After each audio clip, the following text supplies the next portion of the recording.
and I always say this, is that I like to give you the low-hanging fruit. I want you to have something that you can take in your back pocket and use it on a daily basis. Make it a part of your behavioral habits. Make it part of your routine. So let's jump into it.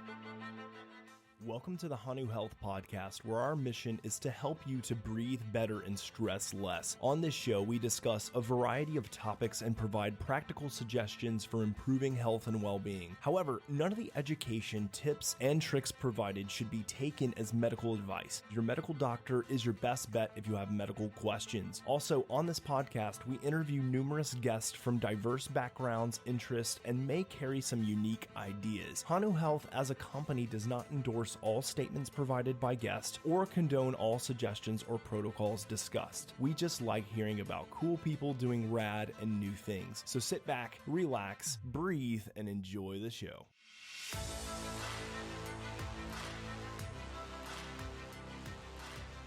What's going on, everybody? Welcome back. Hanu Health Podcast. So glad to have you here. I love doing this podcast, especially this type of podcast, because this is the Q&A.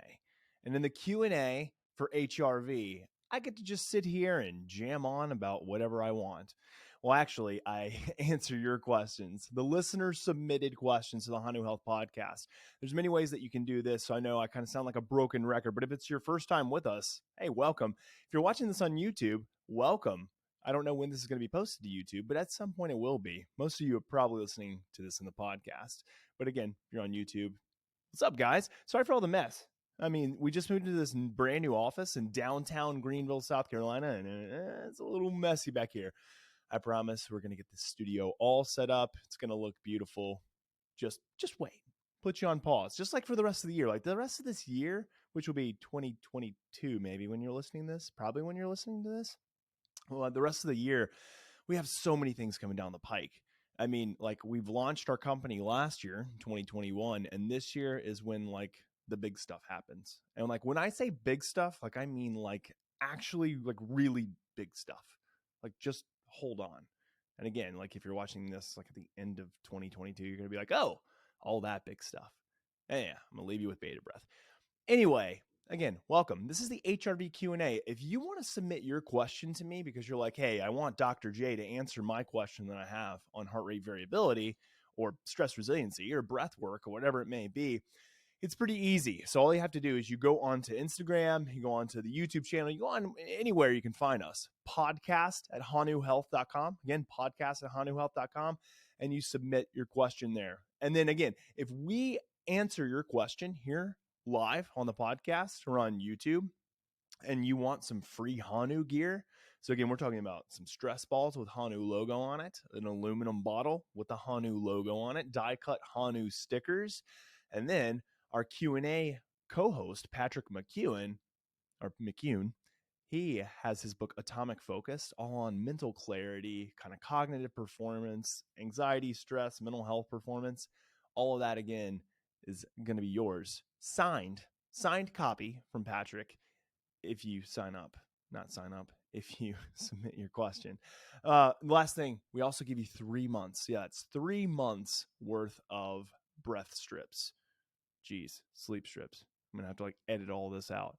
3 months worth of mouth tape. So the mouth tape that you get actually comes from Patrick's company. The mouth tape is called Myotape. It is the most phenomenal tape. I use it every single night, like every single night. It's kind of like my little blanket around my lips. It helps me go night-night. Love this stuff.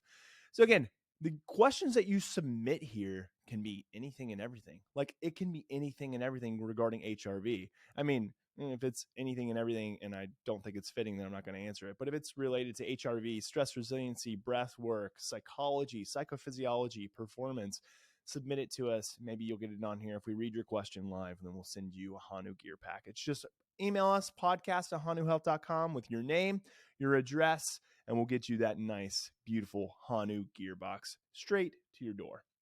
Okay.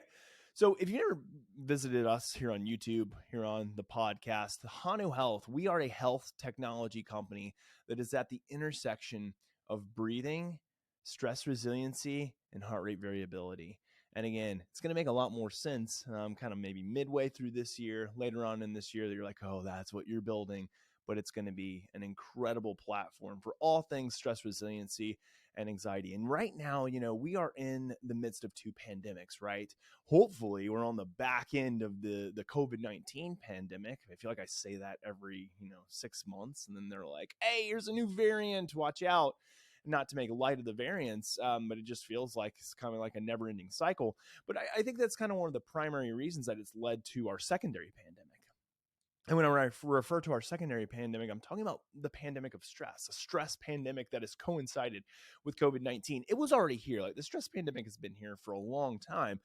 COVID-19 basically exacerbated everything. It made it worse. And so for us at Hanu, we're like, this is kind of a time to strike while the iron's hot, not to take advantage of people, but to really help people through a very, very difficult time. We're talking about people who have had struggles related to finances because of COVID-19, struggles regarding their overall health, or maybe they're saying, I want to engage in better health because I see that people who have better health outcomes have better COVID relief outcomes, or basically can deal with COVID better. Their immune system is more in line with the ability to help them during this time. So we said this is the great opportunity to fill a void or to fill a gap that's really much needed in the health tech space. So that's where we step in, and we're here to help in so many different ways. It's not going to be like we have a singular product per se, but again, I'll leave you with bated breath on that one. But I'm just glad that you made it here. Let's jump in to some HRV Q&A. Now, the one thing that I wanted to preface this with is that I have 3 questions that I'm going to answer today on this podcast. And I'm also going to dive into some research, the brand new research that's out there in the HRV field. One thing that we know in HRV, stress resiliency, psychophysiology, is that it's a very dense scientific field. The topic areas can be very difficult to understand for the layperson, and even the experienced researchers and scientists have a difficulty sifting through all the research. So my goal here is to kind of provide you with the newest up-to-date research on heart rate variability and stress resiliency so that you can make it practical and also keep it palatable. Because if you were to go through and read some of these research studies, you'd be like, what in the world am I reading? So I'm here to kind of break some of this stuff down for you. And again, at the end, and I always say this, is that I like to give you the low-hanging fruit. I want you to have something that you can take in your back pocket and use it on a daily basis. Make it a part of your behavioral habits. Make it part of your routine. So let's jump into it. I think a lot of people always, especially again, if it's your first time jumping into this, you're going to want to know, like, you keep saying HRV, you keep saying heart rate variability, you talk about stress resiliency. So I'm assuming it's like tied into that. And it is. I always tell people that in the end, HRV, heart rate variability, is simply a data point or a proxy to nervous system functioning. When I talk about nervous system, that can be a little bit confusing because the nervous system is quite large. It's quite grand.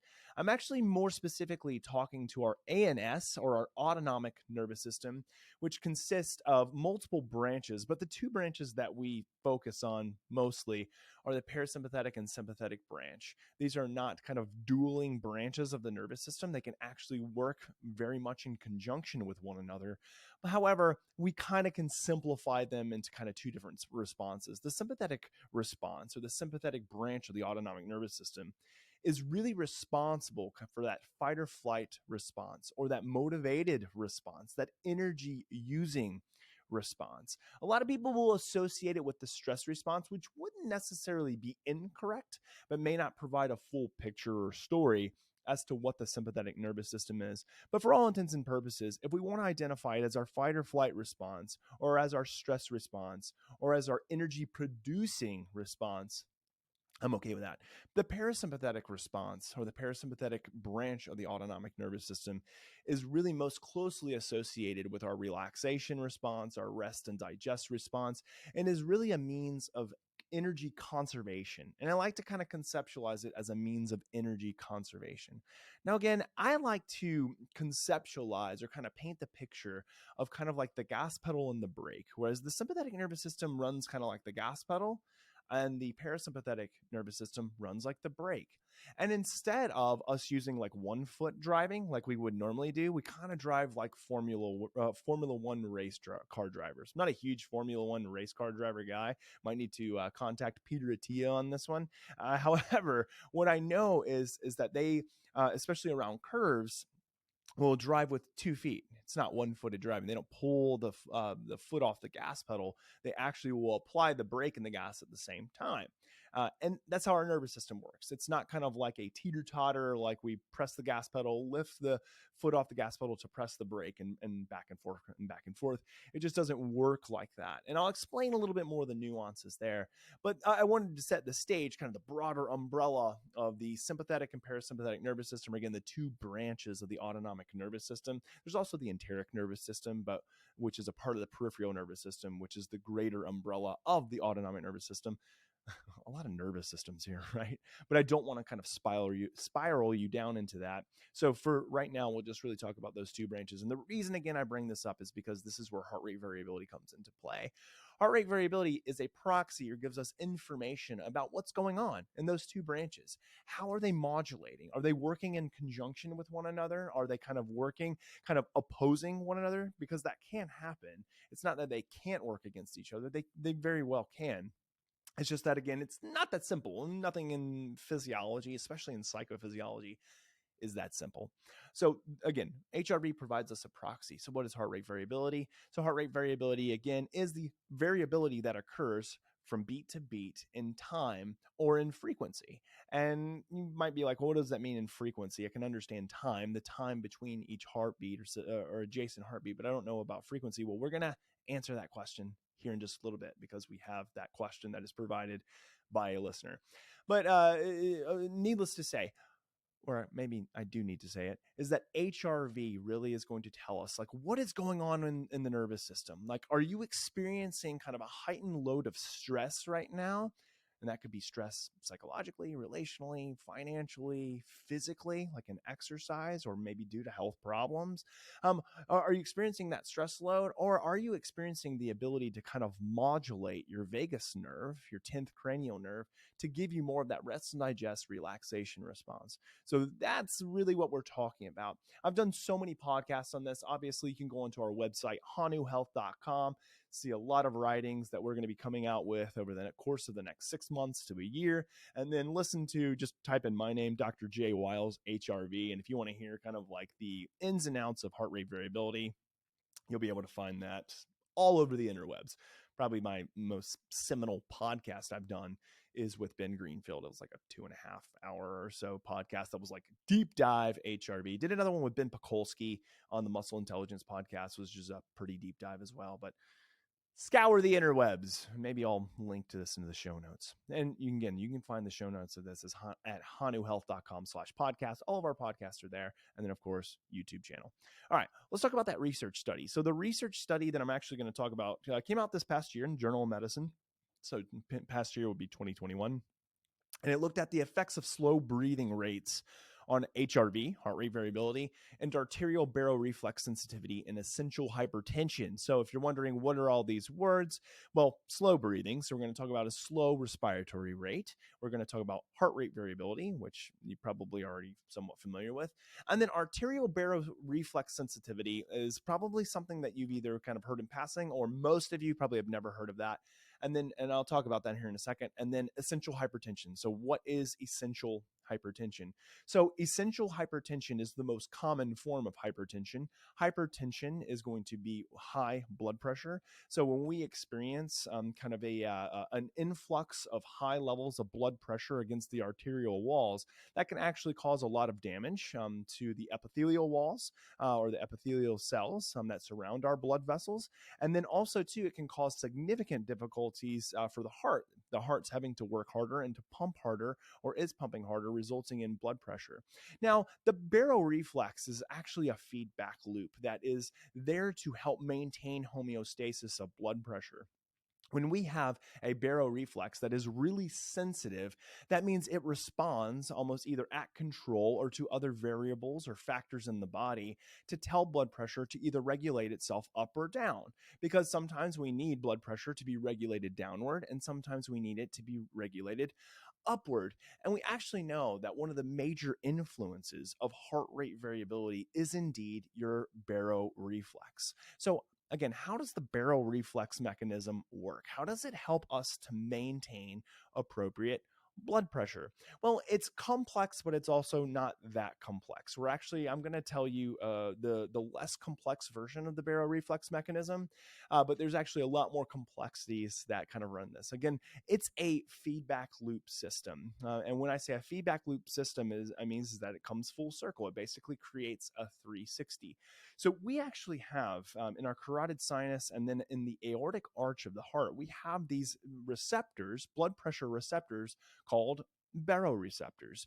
And the baroreceptors are there to kind of monitor to see whether or not there are significant changes in an upward direction of blood pressure or a decrease in blood pressure. So they're really there to kind of like monitor and kind of look out to see whether or not we need to regulate blood pressure upwards or downwards. So again, in the aortic arch of the heart, and then also in the carotid sinus. So these, again, blood pressure mechanisms are always kind of scanning the environment to determine which way are we going. When they detect kind of an increase in heart rate, so heart rate is increasing, and then therefore too the subsequent later on blood pressure increases, these baroreceptors say, okay, I sense now that there is indeed an increase in blood pressure, an increase in heart rate that are coinciding with one another. And then what it does is it actually sends a signal via the vagus and glossopharyngeal nerve, and then also through the use of a neurochemical neurotransmitter and neuromodulator called acetylcholine. It sends a direct signal back up into the brain, into the medulla, that actually indicates to the body blood pressure is going up and now we need to down regulate it.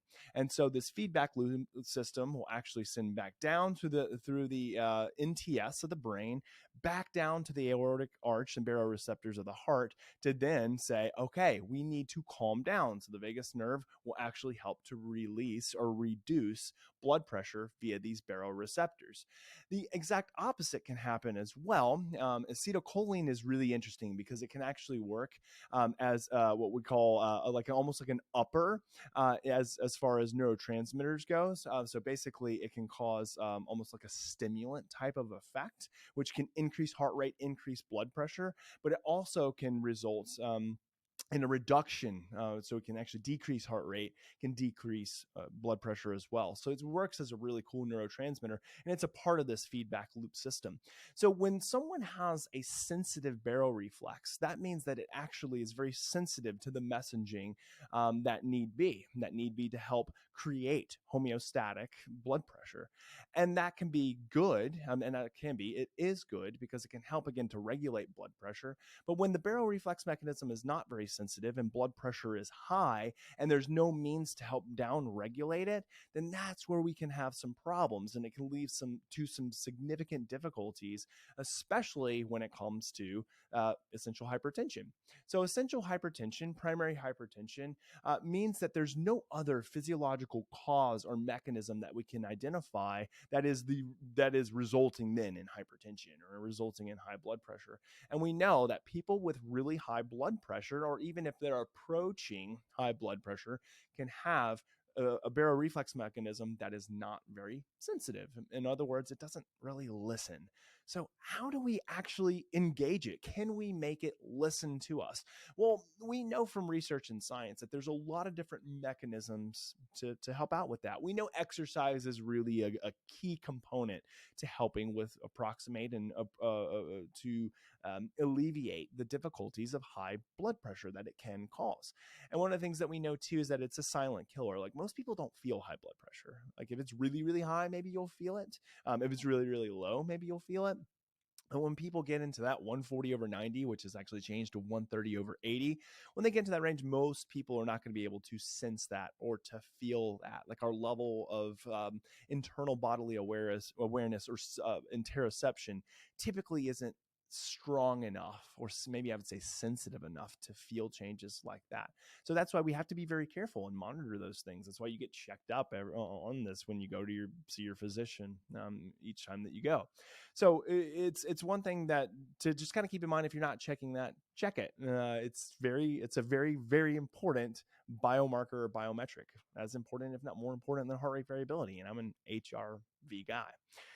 So back to kind of this idea of like what regulates it. Exercise is a big one. Nutrition. So eating a very low inflammatory diet, one that's low in like rancid oils, linoleic acids, a lot of polysaturated fats, one that's really low in overly processed sugars and carbohydrates, one that's really kind of specifically there to be anti-inflammatory, because we know that there's a strong association between high inflammation and damage to the epithelial walls of cells and damage to the heart over time, especially due to high blood pressure.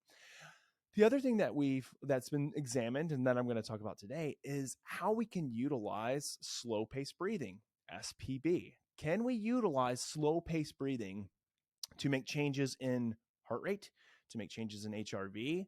Does it affect blood pressure? Well, that's what this study research. Check out the show notes again, hanuhealth.com/podcast. And what they did is they looked at 60 different participants who had a diagnosed hypertension, and then 60 participants that were healthy. And then they compared kind of what was going on between, or what would happen in both groups when they engaged in slow-paced breathing, and then when they engaged in quote unquote regular paced breathing. Now, we actually know that most individuals will breathe at a rate anywhere from about 14 to 16 breaths per minute. That is considered a normal pace of breathing. Where they set the group that were breathing at the normal respiratory rate was actually at 16 breaths per minute, which I find to be a little bit high. I would have probably, if I was again the one establishing this research study, gone more for that 14-ish breaths per minute, and they were paced. So they had a pacer both for the slow paced breathing, which was 6 breaths per minute, and then they were paced at a rate of 16 breaths per minute. Now, one thing that you will find if you were to take out your phone and like download a pacer or download the Hanu app when we come out, boom, and you were to set a pacer at 16 breaths per minute, even though during the day when you're not consciously aware of it and you're breathing at, let's say, 14 to 16 breaths per minute, doesn't really phase you. Like, you don't really notice that you're breathing quote unquote faster than what you might think that you're breathing. However, if you pace yourself at 14 to 16 breaths per minute, you're going to feel it. Like, most people feel like, my goodness, like there is a tug, there is a strain, there's a struggle here. And so I always take that into account, because when I was doing a lot of biofeedback with a lot of my clientele, a lot of my patients within the hospital setting, when I would pace them at 12 breaths per minute, which was technically slower than the average adult, they would always say, man, I feel like I'm hyperventilating. I feel like I'm breathing fast. And I'm like, haha, gotcha. That was 12 breaths per minute. That's technically lower than what most people breathe on an average rate. And it was always kind of funny to them, and not funny, I would say, but it was just kind of like alarming to them. Like, whoa, I didn't realize that. But I always say, well, the caveat there is that you're pacing your breath and being very consciously aware of kind of your breathing pattern. And so it feels a lot faster. So I take that into account. So what's the psychological play there when someone's breathing at a pace of 16 breaths per minute? Well, for them, it may like increase heart rate, decrease HRV, simply do and modulate hypertension in a wrong direction, simply because it just feels very abnormal and weird. The same can be said for SPB, slow-paced breathing, but maybe for the opposite effect. And that, yes, you are not going to breathe at a rate of 6 breaths per minute normally. Like, that's not going to happen. And anybody who tries to tell you that you can train yourself to kind of breathe at a rate of 6 breaths per minute all throughout the day, I would challenge that. I would say, where's your science that we could actually modulate breathing to that rate? Anyway, hey, DM me. If you've got some evidence that you could do it, DM me. So anyway, back to this idea. Again, what does it look like? Slow-paced breathing versus 16 breaths per minute, or what we'll call, again, normal breathing in a group of those with hypertension and those that are considered a healthy control. Well, what we found is that when we engage in slow-paced breathing, when the groups engage in slow-paced breathing, this is both the healthy controls, and this is also in those with essential hypertension, we saw a decrease in heart rate, and we saw a significant decrease in blood pressure. One of the interesting things, though, is that those with hypertension, so those who were diagnosed with high blood pressure, actually saw the largest decreases in blood pressure. And this is incredible if you think about it, because a lot of people in the US right now are struggling with hypertension, which is one of the primary, if not the primary cause for exacerbated symptoms of cardiovascular disease and the potential for heart attack and stroke. So what we know is that if we can engage, and again, slow pace breathing, which was identified as 6 breaths per minute, then we can significantly decrease blood pressure and decrease heart rate. The other cool thing is that we see a significant increase in heart rate variability in both groups, but most specifically, we see it in those with hypertension. Now, the question is then begged, like, why do we see the effect take place more significantly in the group with hypertension? Well, the way it's kind of explained in physiological research is that if you take somebody who's never worked out before, who is maybe in kind of like, let's say, an unhealthier condition to someone who like exercises, engages in resistance training, you take them and we get them on a workout routine, they're going to see faster gains initially than the person who's quote unquote like in the gym, like engaging in exercise. They've kind of already seen their gains, and so they're going to gain at a much slower pace, whereas the individual who is just starting is going to see a really significant gain fast. Well, that's kind of like the proposal here from a physiological perspective, is that the healthy individuals don't have as much to gain from because they're at a different starting place than those who have hypertension. So that's the idea. What else did we see? Well, in both groups and in the we see this increased LF activity. So LF is the low frequency band. I'm going to talk about frequency domains here in just a second, but low frequency band is really associated with the baroreflex mechanism. So the baroreflex mechanism, again, this homeostatic blood pressure mechanism, we see this significant increase when we engage in slow pace breathing compared to normal breathing in the LF band. This is something that's very commonly known in heart rate variability biofeedback, in that research realm. And the reason being, we see all this power increase in the low frequency band because we're engaging the baroreflex through the vagus. So that's the proposed. Like, we don't have strong evidence. And by strong evidence in the scientific world, I'm talking about like we have kind of like this is the identified component or mechanism of action. There could be plenty of mechanisms of action here. However, what we do know, though, is that there's significant evidence that the vagus nerve does modulate that baroreflex mechanism and increase the power that's found in that low frequency band. We also know, too, that as breathing rate decreased, there was an increase in HF power, which is high frequency domain. Another commonly held notion in the world of heart rate variability biofeedback research is that we typically will not examine or look at kind of the power changes in the high frequency band when engaging in low breathing. And that's because all the power in low pace breathing or slow pace breathing. And the reason is because all that power is really shifted primarily into the low frequency band because of the baroreflex mechanism. So we don't examine that. They indicated it, but I didn't hold a lot of weight to that. So when compared to controls, what we know is that resting baroreflex sensitivity actually decreased in the hypertensive patients, which is kind of interesting. So baroreflex sensitivity, when we were comparing them to the controls, it decreased, which isn't a huge factor because of what I'm about to say, is that we actually know, though, that after time of engaging in slow frequency or slow pace breathing, is that blood pressure was indeed better regulated amongst both groups, but especially within the hypertensive group. And after time, we see that, again, slow pace breathing is really capable of shifting us into a sympathovagal balance that's more kind of dictated or towards kind of that vagal response. And over time, we increase the sensitivity of our baroreflex mechanism. So it's kind of like initially they saw kind of a decrease there, but it might have been too because the body was kind of like, what's going on here? Like, I'm having a hard time adjusting, almost like this was stressful. But over time, it becomes used to it, and the thermostat indeed actually will change. So that's pretty neat. In the end, what the authors concluded is that this is a pretty safe approach to managing hypertension, or at least can be an adjunctive. Now, I'm not saying that this is the replacement for all other things. Like, you don't need to exercise, you don't need to eat right, like you don't need to, potentially even take medications. Like, I don't want to demonize anything else or throw anything else out and say all we need to do is slow pace breathing, heart rate variability, biofeedback. It's just not the case. But what we're saying is that this is a great additive, adjunctive, and is shown by science to help in this study. So hopefully that was informative for you. Again, the name of the study, Effects of Slow Breathing Rate on HRV and Arterial Baroreflex Sensitivity in Essential Hypertension, Journal of Medicine 2021. This is, again, like a mouthful, but hopefully that's helpful. All right. So now let's shift our focus over to the Q&A. Q&A, again, all listeners submitted, you guys and gals submitted the questions over to us. If you hear your name, you hear your question, reach out to us. You can DM us on Instagram. You can send us an email, podcast@hanuhealth.com. That's probably the best way to do it, podcast@hanuhealth.com, because you can put your name, your information, your username, whatever, and then we'll send you out a gear package. We need your address too. All right. Question 1. This one comes from Matt.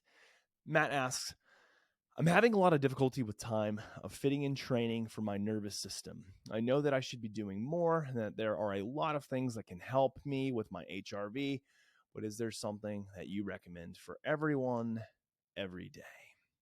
So basically, is there like one thing that everybody should be doing for HRV, or more so for nervous system resiliency, for stress resiliency, for stress adaptation? I like this question. I hate this question. Sorry, Matt. I don't mean to say like I hate your question. Like, I don't like to box us into saying I have like one approach that everybody should be doing, but I do have an answer for that. Like, I really have an answer like that. I think everybody should be doing a lot of different things that I'll talk about here in a second. But there is one thing that I think that everybody can do kind of regardless of their situation, regardless of their means or resources. And you probably know what I'm going to say, but it's the most researched and evidence-based response that I have. So I'm going to tell you here in just a second. But I like this question because, again, I do think I have a response for everybody that can help them. Not because it's my opinion, but because it's, again, backed in science. And if you were to jump onto PubMed and you were to look at, okay, so what are all the research studies on HRVB, which is HRV biofeedback, slow-paced breathing, for nervous system stress resiliency, like, you're going to find thousands among thousands among thousands of studies on this. And so what my answer right now is going to be kind of entailed in is going to be that research. It's going to be like, this is kind of what we have found is really kind of the lowest hanging fruit. There we go again, my catchphrase. So Matt, here we go. Okay. I wish I had a drum roll. Can I insert a drum roll somehow? Yeah, I wish I could do that. Okay, drum roll in your mind. It's slow-paced breathing. It's conscientious breathing. That is the thing, that is the low-hanging fruit that everyone could do. So if I said or had to say there was one thing that I believe every single person should be doing every single day, it would be breathing. You need that to survive. You can't just hold your breath all day. I don't know. Some of these free divers might be able to do it. I mean, David Blaine can do it. But that's again, the low-hanging fruit is slow-paced breathing. And I'm not even talking about, HRV biofeedback. I'm not even talking about like anything that requires any bit of technology. I'm talking about slow-paced breathing. It could be you counting in your head, doing a 4-6 breath, pacing yourself at 6 breaths per minute. Or if you know your RF rate, your resonant frequency rate, you could do that. But there is nothing right now in the research that is as compelling in regards to what can make nervous system change and stress resiliency change than slow-paced breathing. Now, again, I think that you can put on some additives like HRV biofeedback. So receiving some feedback from your physiology from an HRV standpoint, I think that can be extremely helpful. And I think a lot of people can gain a ton of great benefit from that and probably should do that. However, again, if you had to do anything every single day, is that you want to send your nervous system a direct signal that it's safe, that it's secure, and that you can modulate it at will. And you do that through slow-paced breathing. 4-6 breaths, 5 breaths, 4-8 breaths, kind of whatever kind of fits your RF rate, whatever fits kind of your feel, like what you subjectively like. I love to kind of marry that idea of subjective, feel and breathing with objective data, even though, again, I'm not talking about the need for data. I think that's important. Talk about here in just a second. but it's breathing. So that's my short answer. If you are not engaged in breath work on a daily basis, like this is my call to action. And a lot of people might say, okay, well, how long? Like, what should I be doing in regards to my time commitment? And I would say that there's no great short answer for this, but it's like what you can do. Patrick and I talk about this on the Q&A episode all the time about the best practice is the practice that you do. And so I really think that you're doing yourself a huge service, your body, your mind, your soul, really, by just engaging in what you can. If that means a minute a day, start there. If it means 5 seconds a day, start there. I mean, 5 seconds is going to get you like a 5-second inhale. So you might want to do 10 seconds at least. But I would say start there. And the reason I want you to start there is because this is kind of like the Dan Harris method. He says, like, I sit down to meditate with the idea that I'm going to meditate for 30 seconds every day. And then when I get to 30 seconds, if I want to go longer, I go longer. If I'm not feeling it, then I pause and maybe I'll come back again. I'm cool with that because, again, at least like you tried, you put forth the effort to try. It's the same thing, but you put forth the effort to like really engage that part of you. And I think that's extremely important. So set aside that time. If you can do 5 minutes, that's great. If you can do 10, 15 minutes, man, rock star, that's awesome. But really, it's just engaging in sending that direct message via your vagus nerve from your nervous system, your autonomic nervous system, to your central nervous system that you are safe, that you are secure. Now, the gold standard from an HRV biofeedback perspective, Dr. Paul Lehrer's written about this, Dr. Richard Gevertz has written about this, would be twice a day, 25 minutes. And again, that's more HRV biofeedback, but again, slow-paced breathing, you could do that as well. So something to consider if you were like, hey, I want to go hardcore about this. The gold standard from a research and scientific perspective, from Paul Lehrer's work, from Richard Gevertz's work, is 50 minutes a day, split up into 2 25-minute sessions. It can be tough to fit that in, but if you can do it, great. All right, so breathing, that's my number one answer. I mean, there are plenty of other options. I mean, we've talked about on this podcast how kind of exercise, things like zone 2 training, resistance training, doing high intensity interval training or high intensity repeat training, HIIT or HURT training. I talked about a lot of this with Ben Greenfield, can be super effective in increasing cardiorespiratory fitness, which is one of the strongest indicators of an increased HRV. And more so, again, utilize it as a proxy of stress resiliency and stress adaptation. So exercise is a big one.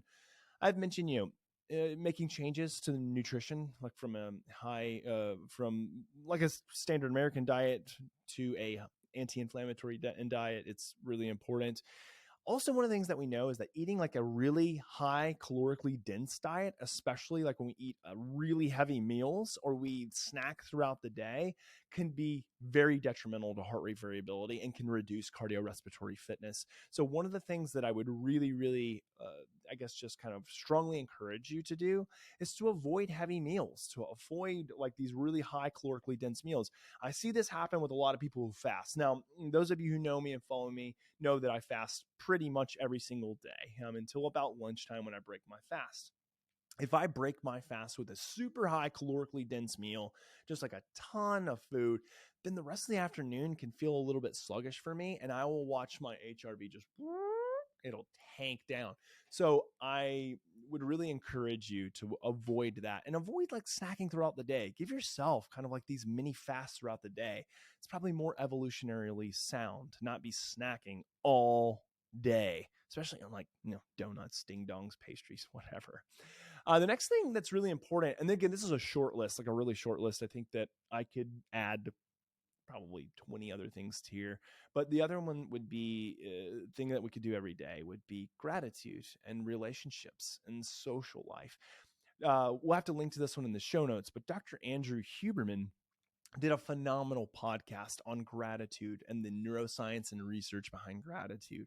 One of the things that he mentions is that, the engagement of writing down things that we're grateful for and, having that gratitude journal is really important. It can be really helpful, but it's not nearly as important as what it is to actually physically give gratitude, like in person or over the phone or, through our words. That can be really important, and that's really helpful too. The most important thing would be to receive from others, receive gratitude from others. Now, I'm not saying that you should go out there and try to poach and grab gratitude from other people. It can be a little bit awkward at times, and I'm not sure that the science would say that that would be as effective.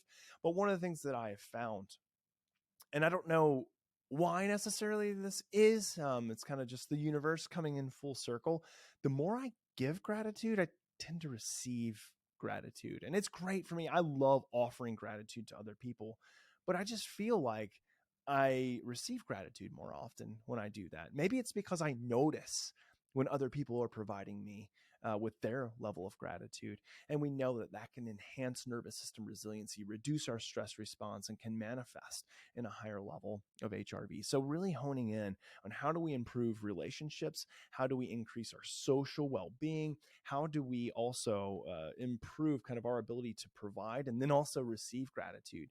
Because a lot of times we don't notice that we're receiving gratitude from others because our heart, our mind, our soul is in a place that's not being very receptive. And I'm not trying to get too much psychologist on you, as I tend to do sometimes, but I do think that if we are not open and receptive to receiving that level of gratitude, that sometimes we'll just miss it. We'll just miss it. People will offer it to us in one way or another, and we'll just let it pass on by. And then again, woe is me. So that's one thing that I check into. So Matt, great question. Sorry for kind of going a little bit long-winded on that one, but I think that if you are engaging in breath work each and every day, in whatever capacity, slow-paced breathing, I think it's really effective. If you want to optimize and maximize that response, I think having that built in as a habit, yes, key, but also too, how can you increase and leverage technology? I found that a lot of people love the idea of sitting down and breathing. It's very helpful subjectively, but then when they get to see objective data, it reinforces the behavior, because it tends to be a little bit more fun. It's a little bit more gamified, actually. So we know from research, and we're going to talk about this study in a new podcast, is that like there are some advantages when we look at HRV biofeedback compared to slow-paced breathing, but they're not substantial. Like slow-paced breathing in and of itself is the primary means or catalyst of change. HRV biofeedback can be really great for one thing called emotional balance. I'll talk about this in a later podcast, but also too, one of the things that we know about leveraging technology and providing objective data is that people tend to latch on to that as it's no longer just subjective change, but it's now objective change. Like I see it in my physiology and therefore I'm more likely to do it. So it's really good for helping to reinforce behavior change, which I think again is key, because doing it every once in a while is helpful. It's important. Doing it consistently is absolutely key in this game, just as is anything, right? In health. I mean, how are we supposed to be that adaptive? Our body's supposed to be that adaptive if we're only like eating well once every week or once every other week, or we're exercising once a week or once every other week. Not nearly as much as if we have a consistent behavioral pattern. So that's really important. All right, Matt, reach out to us. We want to get you a Hanu gear pack. Next one. I love this question because I had to think about it a while, and I love questions that I have to think about. But this next one comes from Sally. So Sally, thanks again. I believe that you wrote us a message on Instagram. So again, reach out to us when you hear this. Sally says, what Sally asks: for markers of health, we compare ourselves to others. So she listed things like lipids, BMI or body mass index, blood pressure. Why not HRV? So again, why do we compare ourselves on other biomarkers, but HRV kind of is one that we don't? So again, great question. Question I get asked a lot. And one that also people are very, very confused by. The reason people are very confused by is because we do compare ourselves on so many other biometrics, on other biomarkers, but HRV tends to be kind of like it's on its own island. And so it can be a little bit confusing. And there's a big myth too. I mean, people, again, I've said this probably 1,000 times, but people will get on to social media and they'll see, other people posting their Oura Ring score, their Whoop score, and it will show their HRV, and other people are like, I don't get it. Like, this person's got a 140 HRV and I'm sitting over here with my, 25. Like, am I going to die? And I always make that joke, but a lot of people actually do ask that because they think that that 25 millisecond RMSSD HRV value is indicative of them like having cardiovascular disease. And again, I'm trying not to laugh, but I will laugh so that you understand that, that's not a good question to ask in terms of like, that's not, it doesn't make sense to ask that. Now, we don't have any evidence to say that just because you have a quote unquote, low HRV because you're comparing it to others, or even the normative comparison doesn't mean like that you are then going to like have cardiovascular disease, have a heart attack or stroke and die. Like it's just, that's not the way this stuff works. So let's just ask them the question of like, what does literature say? Like, what does the science have to say about comparing HRV? Well, first, there actually are situations where HRV needs to be compared normatively. And what I mean by that is that when HRV needs to be compared to the normative population. So that's kind of like the greater, broader population. Normative population or a normative comparison in scientific research and literature is really saying we're kind of comparing it to the broad population. What is the norm of the population? So here's one thing that does need to be compared, and this would be a cardiac outcome perspective. Now, I think on my last podcast or whatever, I talk about this so often, I get confused about which podcast I've said it and have not said it. But one of the things that I will say is that on on a previous podcast, I talked about how we can and should, if need be, compare HRV to the norm or to the normative population when we're assessing cardiac outcomes. Now, there's some caveats that I have to throw there. Number one, it should always and should only be based on 24-hour readings. The second thing is that it should be based on certain metrics that we found in research to have the potency to be compared to other people. What is that? The standard deviation of normal beat intervals, SDNN. This is the gold standard for cardiac outcomes. I've said this on other podcasts. Like if you were to ask like any type of cardiologist who does biometric outcome comparisons and ask them what SDNN was from like a Holter monitor of 24-hour readings or 48-hour readings, they'd absolutely know what you were talking about. In the literature, we can compare cardiac outcomes. Why would we be comparing that? Really, we'd only be comparing that number, that 24-hour reading, to others, again, SDNN, if we were looking to assess the potential risk that the person had for future cardiac events, especially if they've already had cardiac events. So what cardiac event am I talking about? Most particularly myocardial infarction, or MI. Myocardial infarction is another word for a heart attack. So if someone has had a heart attack before, they'll actually periodically need to wear a Holter monitor, which is a wearable kind of go with you everywhere EKG that they wear for 24 to 48 hours to assess heart rhythm. And then they'll assess HRV. And one metric that they put out there is SDNN. Now, we actually know that in the future, or maybe we're growing to know and growing to learn that SDNN might be able to be used by the normative population or most people. But for the most part, it's now used as, again, a gold standard for cardiac outcomes from at least a minimum of 24-hour measurement. What we know is that if we see somebody with an SDNN over the course of 24 hours that's less than 50 milliseconds, then they are at a higher risk and they're at a compromised risk for another myocardial infarction, for another heart attack. We know that those who have above 100 milliseconds are actually considered to be in a much better position to where they will not have the highest risk for myocardial infarction in the future or heart attack in the future. It doesn't mean that they won't. It just means that we can predict with a pretty fair amount of certainty that their risk is, again, substantially lower, which is kind of me talking around it, but it means, again, a lot lower risk. 100 milliseconds on SDNN is not the same as your 100 milliseconds that you would get on your Oura ring. That's an RMSSD value. General rule of thumb is that we can predict RMSSD is pretty close to about half of people's SDNN. It's not, that's a general rule of thumb. For me, it's not the same. For me, my SDNN and RMSSD are fairly close. I'm not going to get into all of that right now because there's a lot to explain around that one, but it just goes to say that there are certain situations where we can compare normatively cardiac outcomes after someone has had a heart attack to give us a good, better prediction of whether or not they're going to have heart attacks in the future. That's really it.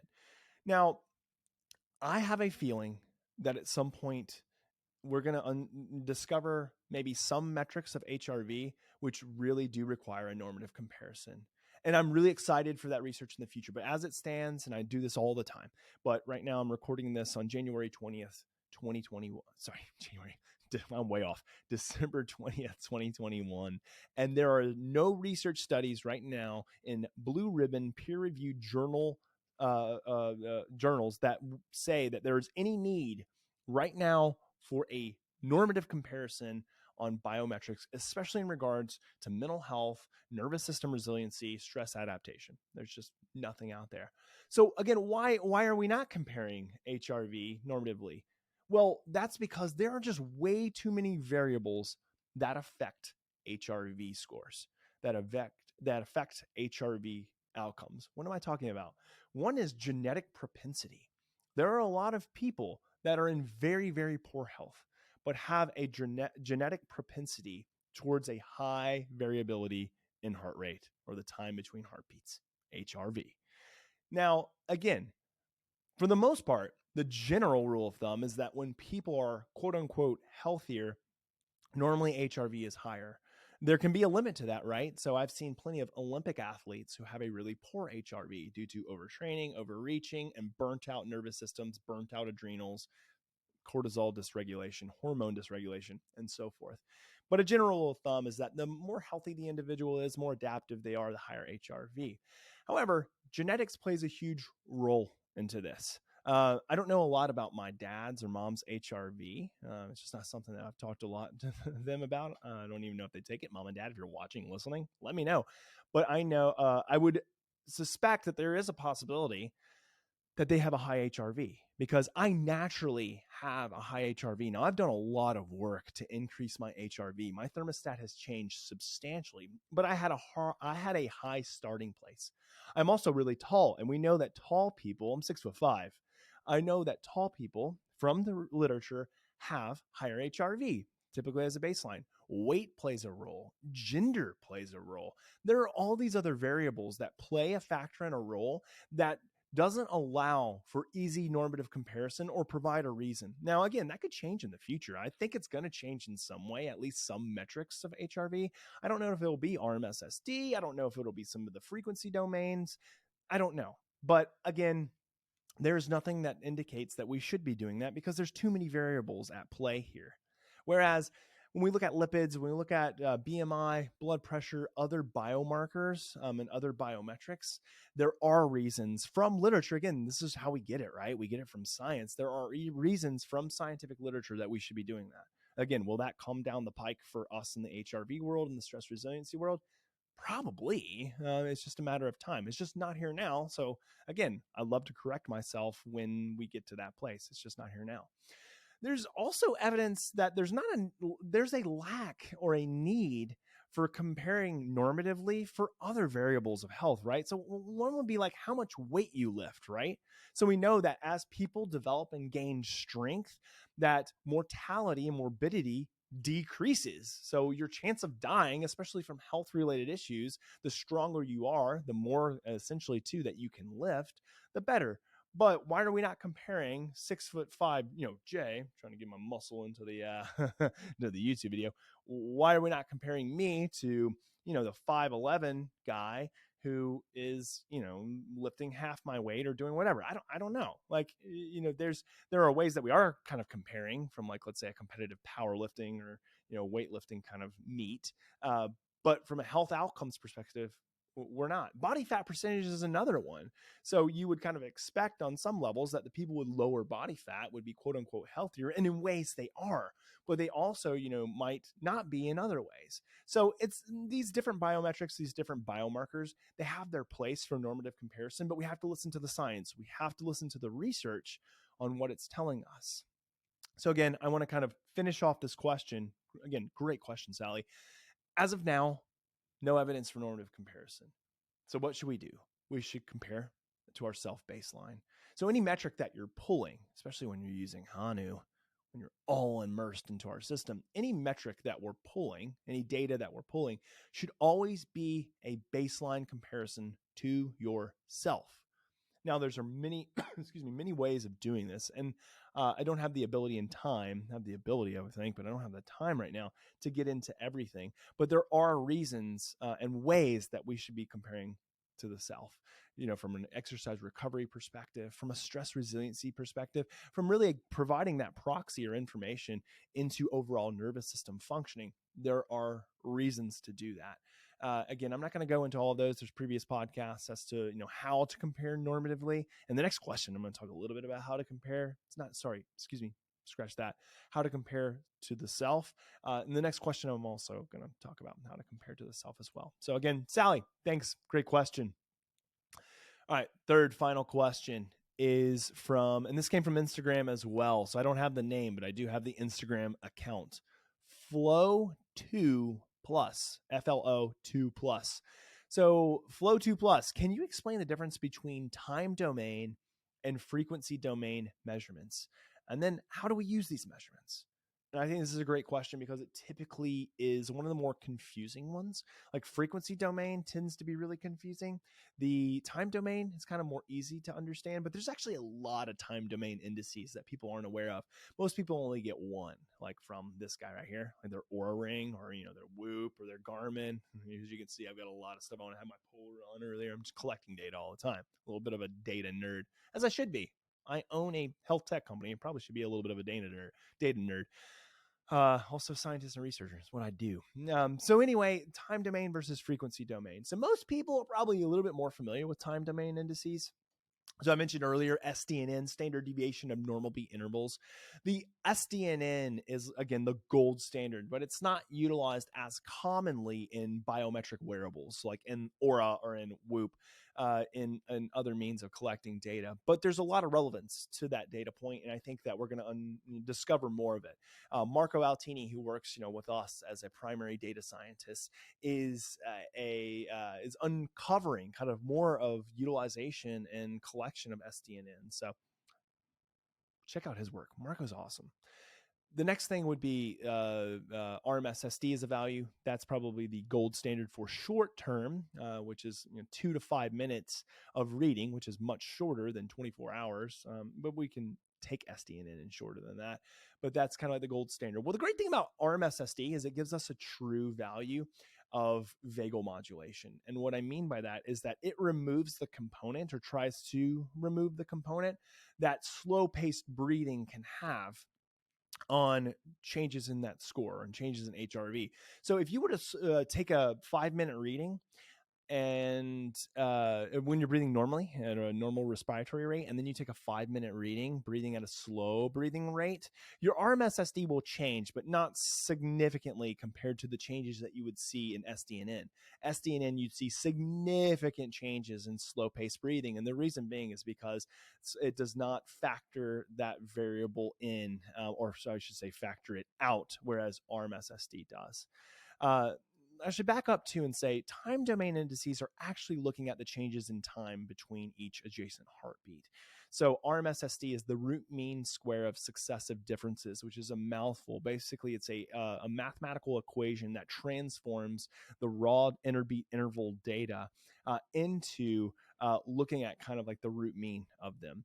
And the reason, again, we do that is to kind of provide, yes, an average, but also, and it's in terms of milliseconds, but it's also a means to kind of factor out the variable of breathing and that impact that it can have. Other commonly utilized ones, metrics for time domain, are NN50 and PNN50. So NN50 is the number of normal beat intervals that are greater than 50 milliseconds, and PNN50 is the percentage of normal beat intervals greater than 50 milliseconds. Why is that important? Well, actually, we have pretty good research that when we have a greater variability in the time domain between interbeat intervals of heart rate that are more than 50 milliseconds, then that's indicative of better vagal control, or more engagement of the parasympathetic nervous system at any given moment. So we want to see kind of, again, as the more and more we practice slow-paced breathing, the more and more we engage in HRV biofeedback, that we enhance that score, that PNN50, which, again, if you're engaging in slow-paced breathing, you will see that score tend to modulate pretty heavily. The next thing would be comparing time domain indices to frequency domain indices. Whereas time is a little bit more straightforward, frequency tends to be a little bit more complex. So what is frequency domain? Well, frequency domains are analogous to the idea of shining all of the raw data through a prism, which is essentially how an EEG works. So an EEG, which is assessing brainwave activity, if you were to look at a raw output of EEG, what you would see is a bunch of just squiggly lines all together, and it looks just really disconjointed, and you're like, I don't know what I'm looking at. However, if we filter them or we transform that data, we can get the component values, right? So we can look at beta wave, alpha wave, theta wave, delta wave functioning, the percentage, the power that's in that domain. This is what we do when we run an EEG, or this is also what we do when we do like a brain map. So a quantitative EEG is a means of kind of looking at how much power is in that domain.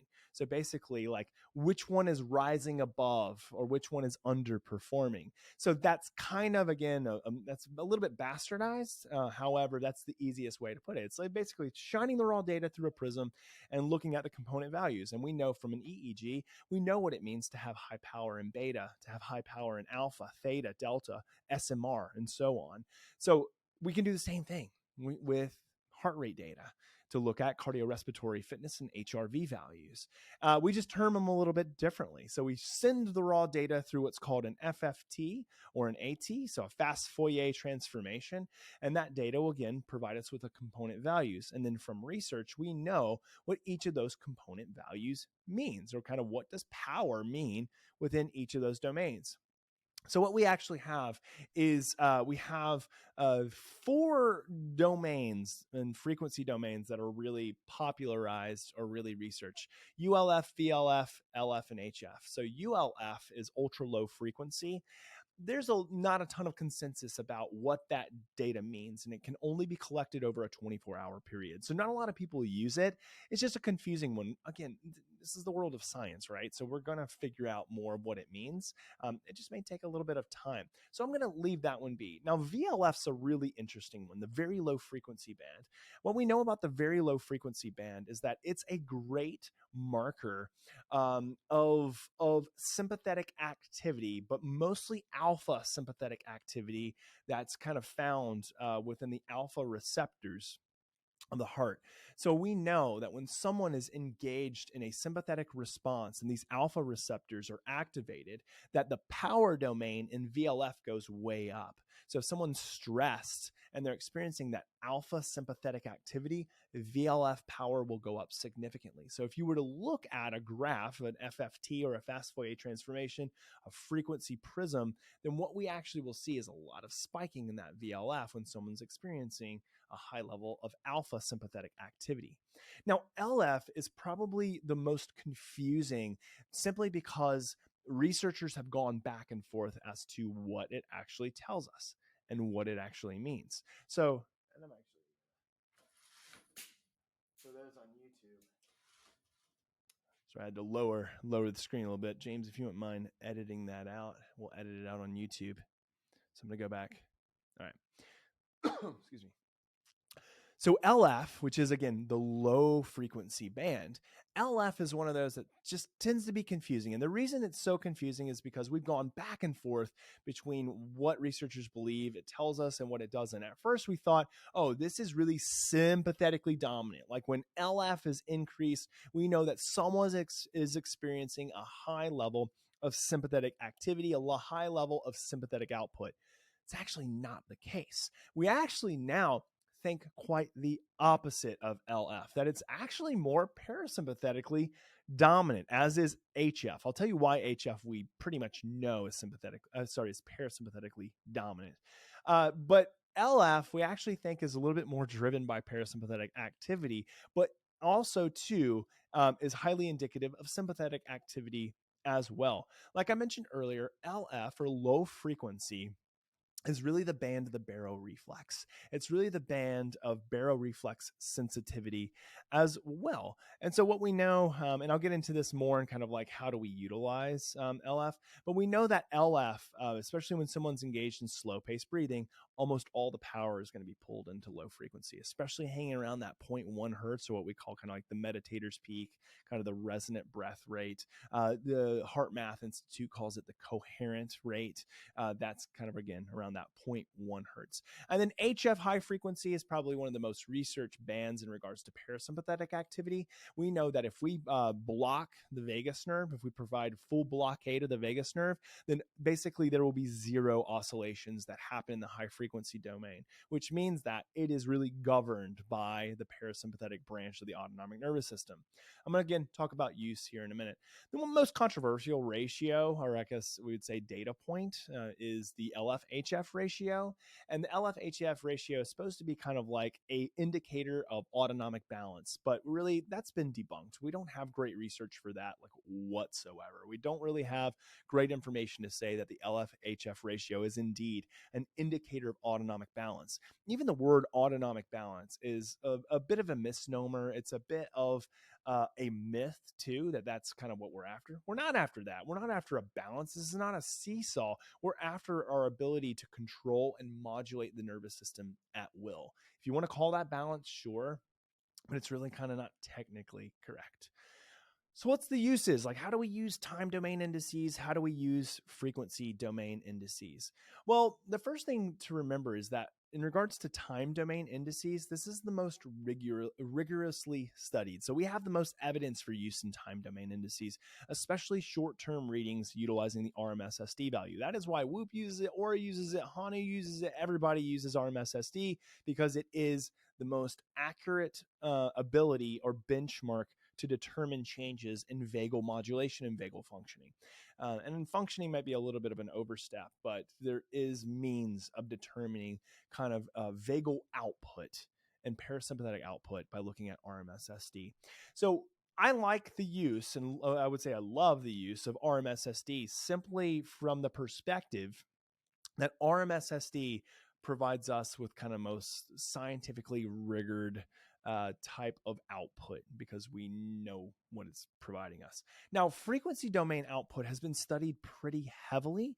However, like, these are more estimations of output from the different branches of the nervous system, but they're pretty excellent estimations of our vagal response. The first one would be that the HF, or high frequency band, is indeed an excellent estimation of vagal response. So we love to look at what does that look like pre and post baseline of training from morning to morning. If you take like a morning reading, is there change? If there's significant change in a downward direction, then we actually know that, again, there's more vagal blockage. Our vagus is being inhibited. Our parasympathetic nervous system is being inhibited.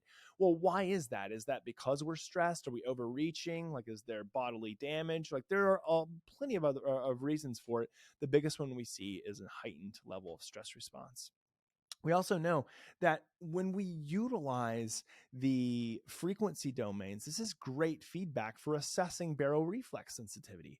So again, we think about the LF band, especially when we're engaging in slow-paced breathing, in SPV breathing. The baroreflex, again, falls into this low frequency band. So what you'll see, and this is kind of me repeating myself, but I just wanted to kind of make mention, when we're engaging in slow paced breathing, we're going to see that really big spike in power towards the 0.1 hertz range. And when we see that big spike in power, we call it the meditator's peak. That normally happens when people are breathing below 8.5 breaths per minute, but most substantially when they're breathing at their resonant rate, which is between 4.5 breaths per minute all the way to 6.5 breaths per minute. Knowing your resonant frequency rate is going to be of vast importance. And at Hanu, you're going to find it out. You're going to learn how to do this, and you're going to get it, and you're going to be able to train with that. So I'll keep you waiting there. We know that this happens, again, actually via the vagus. So we have great evidence that the vagus is in control of that LF band power when we're breathing at slow rates. What we also want to look for is we want to look for an enhancement in low frequency power when we're engaging in RF, or resonant frequency breathing, and slow pace breathing, or in any type of HRV biofeedback. The stronger or more we practice, the more we're going to see power in that band. So you may start off with seeing 5,000 milliseconds squared of power when in that zero 0.1 hertz range when you're engaging in HRV biofeedback.